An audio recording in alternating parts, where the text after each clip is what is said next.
કાયા કોઈની અમર નથી। રાજા દશરથને 4 પુત્ર હતા।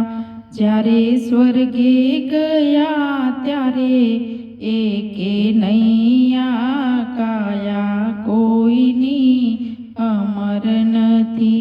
સતી દ્રૌપદીને 5 પતિ હતા। જ્યારે લાજ લૂંટાણી ત્યારે એકે નૈયા કાયા કોઈની અમર નથી।